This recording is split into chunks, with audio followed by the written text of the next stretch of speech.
ओडिशा के स्कूल एवं जन शिक्षा मंत्री नित्यानंद गोंड ने कहा, ओडिशा सरकार ने मुख्यमंत्री बस सेवा योजना के अंतर्गत राज्य के सभी स्कूली बच्चों को मुफ्त बस यात्रा की सुविधा देने का निर्णय लिया है। ये पहल गरीब और वंचित वर्ग के छात्रों के लिए शिक्षा तक पहुंच को आसान बनाएगी। परिवहन सुविधा की कमी अब बच्चों की पढ़ाई में बाधा नहीं बनेगी। मुख्यमंत्री मोहन चरण मांझी के दूरदर्शी नेतृत्व और प्रतिबद्धता के लिए हम उनका आभार व्यक्त करते हैं। ये योजना न केवल छात्रों के भविष्य को उज्जवल करेगी, बल्कि सामाजिक समानता की दिशा में भी मजबूत कदम है। राजस्थान के मुख्यमंत्री भजनलाल शर्मा ने कहा, राजस्थान पुलिस बल में महिला अधिकारियों की संख्या लगातार बढ़ रही है। इस बैच के 76 प्रशिक्षु अधिकारियों में 20 महिलाएं शामिल हैं। ये महिला अधिकारी न सिर्फ जिम्मेदार पदों पर कार्य करेंगी, बल्कि समाज की आधी आबादी के लिए प्रेरणा भी बनेंगी। जब कोई महिला किसी महिला पुलिस अधिकारी को देखती है तो उसमें आत्मविश्वास जागृत होता है और वो अपनी समस्याएं निसंकोच साझा कर पाती है। ये कदम नारी शक्ति को सशक्त बनाने और कानून व्यवस्था को और मजबूत करने की दिशा में महत्वपूर्ण है।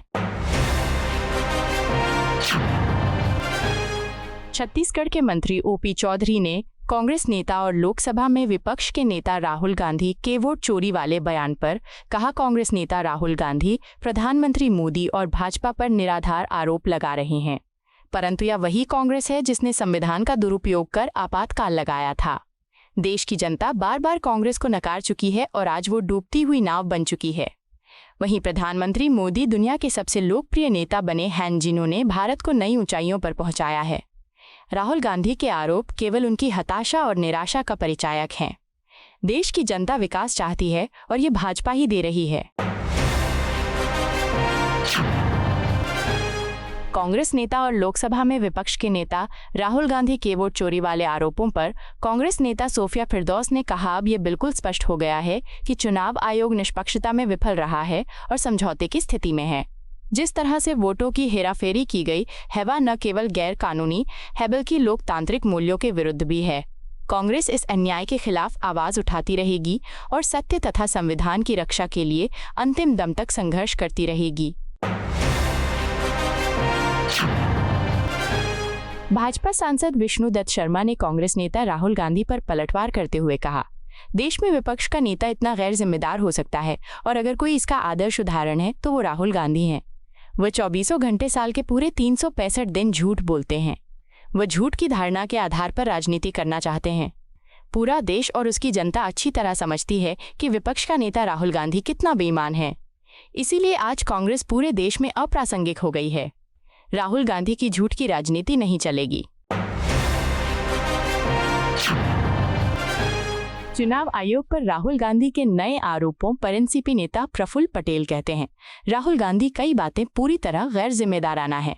हमारा लोकतंत्र दुनिया के सबसे मजबूत लोकतंत्रों में से एक है और इसकी तुलना नेपाल या बांग्लादेश से करना बेहद दुर्भाग्यपूर्ण है। चुनाव आयोग अपनी जिम्मेदारी ईमानदारी से निभा रहा है। ये कहना गलत है कि किसी की हार के लिए आयोग जिम्मेदार है। राहुल गांधी एक ही झूठ को बार बार दोहराकर लोगों को गुमराह करना चाहते हैं, लेकिन देश की जनता सच्चाई जानती है और लोकतंत्र पर उसका विश्वास अटूट है। हिंडनबर्ग मामले में अडानी समूह को सेबी द्वारा क्लीन चिट दिए जाने पर रालोद नेता मलूक नागर कहते हैं, हिंडनबर्ग मामले में आज सच सामने आ चुका है। सेबी ने अडानी समूह को क्लीन चिट देकर साफ कर दिया है कि विपक्ष के आरोप निराधार थे। जब ये रिपोर्ट आई थी तो विपक्ष ने संसद से लेकर टेलीविजन तक बेवजह का हंगामा खड़ा किया। इस राजनीतिक नाटक की वजह से केवल 3 दिनों में देश की जनता की गाढ़ी कमाई के 12 लाख करोड़ रुपए डूब गए। ये संसद का दुरुपयोग था और जनता के विश्वास से खिलवाड़। अब समय आ गया है कि झूठ की राजनीति को नकार कर देशहित की सोच को आगे बढ़ाया जाए। केंद्रीय मंत्री शिवराज सिंह चौहान ने कृषि क्षेत्र में जीएसटी सुधारों पर चर्चा के लिए एक बैठक की अध्यक्षता की।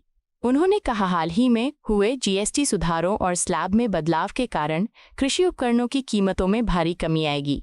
यह बदलाव किसानों के जीवन में सुखद राहत लेकर आएगा। अब ट्रैक्टर, हल या अन्य उपकरण किसानों के लिए अधिक सस्ते होंगे। मैं निर्माण कंपनियों और डीलरों से आग्रह करता हूं कि वे इस राहत को सीधे किसानों तक पहुंचाएं। हमारी टीमें गांव-गांव जाकर किसानों को इन सुधारों की जानकारी देंगी ताकि हर किसान इसका लाभ उठा सके और खुशहाल भविष्य की खेती कर सके। पंडित धीरेन्द्र कृष्ण शास्त्री के इस बयान पर कि सभी मंदिरों, मस्जिदों और गिरजाघरों में साप्ताहिक राष्ट्रगान बजाया जाना चाहिए, पूर्णिया के सांसद पप्पू यादव ने कहा, वो पागल हो गए हैं। धीरेन्द्र जैसे बाजारवाद से प्रेरित अज्ञानी लोगों को अध्यात्म, सनातन धर्म, विज्ञान या भारतीय संस्कृति की कोई समझ नहीं है। कोई भी उन्हें गंभीरता से नहीं लेता। वो इंसान नहीं, जानवर हैं। ऐसे राष्ट्र विरोधी तत्वों को पाकिस्तान, बांग्लादेश या नेपाल भेज देना चाहिए, जहां लोकतंत्र की रक्षा हो और सनातन को जीवित रखा जाए। कांग्रेस सांसद प्रमोद तिवारी ने लोकसभा में विपक्ष के नेता राहुल गांधी के वोट चोरी वाले बयान पर कहा, राहुल गांधी संसद में विपक्ष के नेता हैं और अगर लोकतंत्र खतरे में है तो आवाज उठाना उनकी जिम्मेदारी है। मैं उन्हें बधाई देता हूं कि उन्होंने न केवल इस मुद्दे को उठाया है, बल्कि वोटों में हेराफेरी कैसे हो रही है ये साबित करने के लिए तथ्य, आंकड़े, दस्तावेज और जीवित गवाह भी पेश किए हैं। भाजपा सांसद बांसुरी स्वराज कहती हैं, प्रधानमंत्री नरेंद्र मोदी 140 करोड़ भारतीयों के लिए प्रेरणा है। विकसित भारत का उनका विजन कोई सपना नहीं बल्कि एक संकल्प है जिसे हम सब मिलकर पूरा करेंगे। मैं इस चित्रकला प्रतियोगिता के आयोजन के लिए एनडीएमसी को बधाई देती हूं। उप मुख्यमंत्री केशव प्रसाद मौर्य कहते हैं, अखिलेश यादव भी राहुल गांधी से कम उदास नहीं है। वो भी मुख्यमंत्री की कुर्सी का सपना देखते हैं। मैंने उनसे बार बार कहा है कि समाजवादी पार्टी का भविष्य अंधकारमय है। उनके अपने गुंडों, अपराधियों, माफियाओं और दंगाइयों ने उनकी नाव में बड़ा छेद कर दिया है। उन्हें खुद को बचाने के लिए इससे बाहर निकल जाना चाहिए। पंडित धीरेन्द्र कृष्ण शास्त्री के इस बयान पर प्रतिक्रिया देते हुए कि सभी मंदिरों, मस्जिदों और गिरजाघरों में साप्ताहिक राष्ट्रगान बजाया जाना चाहिए, भाजपा विधायक रामेश्वर शर्मा कहते हैं, पंडित धीरेन्द्र कृष्ण शास्त्री महाराज द्वारा दिया गया यह एक बहुत ही अच्छा और स्वागत योग्य बयान है। पूरे देश हर नागरिक, चाहे वो हिंदू हो, मुस्लिम हो, सिख हो, ईसाई हो या कोई और, सभी 1.4 अरब भारतीयों को तहे दिल से इसे स्वीकार करें। आपको यह वीडियो पसंद आया हो तो इसे लाइक करें, हमारे चैनल को सब्सक्राइब करें।